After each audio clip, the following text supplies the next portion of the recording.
All right, next let's jump it all day to College Station, where the Aggies facing New Mexico this week. Tune-up game, to be sure, before this Arkansas game. But the real story there, Haynes King, how's he doing?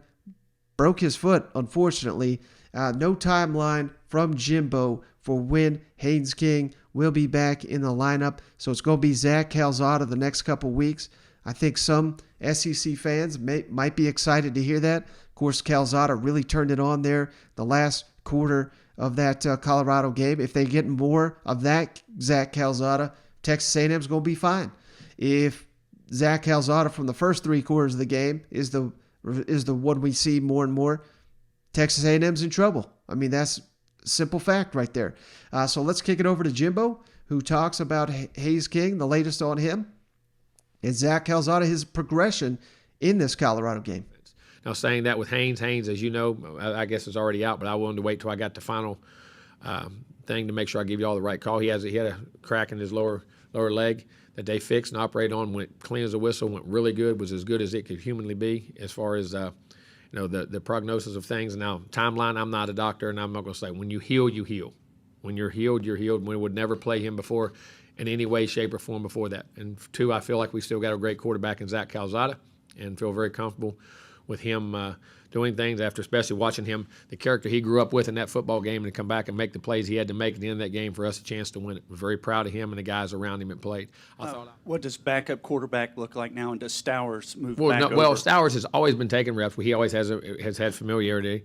And Blake will be in there too, who really had multiple scholarship offers. And one of the reasons I felt very good about moving Eli when we did was because of how Blake came in, his abilities to throw the ball, run the ball. I mean, he had multiple Division I quarterback offers at really good schools. Now, none of them were like SEC-type schools, but at the same time, I think the guy is a really good player, and I feel very comfortable with him there and what he was doing in camp and the things he did, and was one of the reasons we were able to make that move. So he'll be in there also.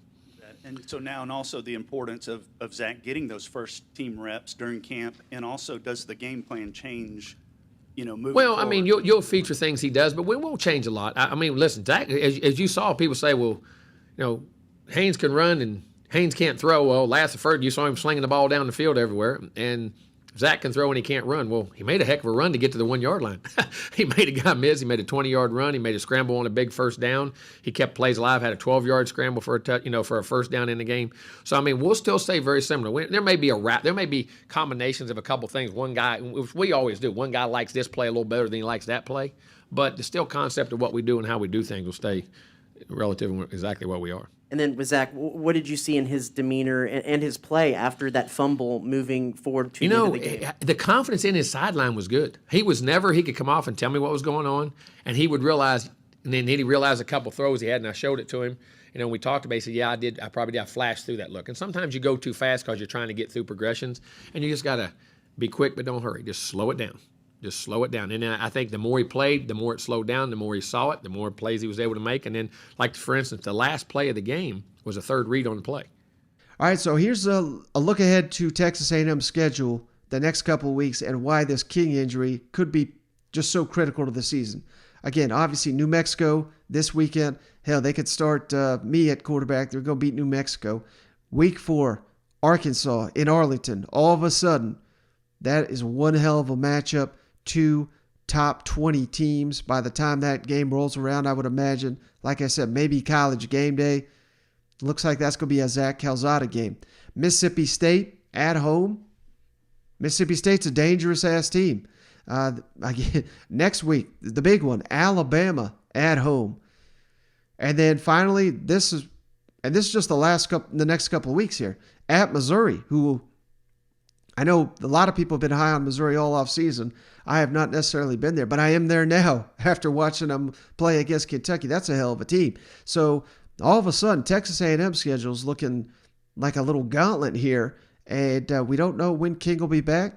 Hell, we don't know if he'll be the starting quarterback when he does return, depending on how well Calzada adjusts to being QB1 there in College Station. Maybe the best football is ahead of him.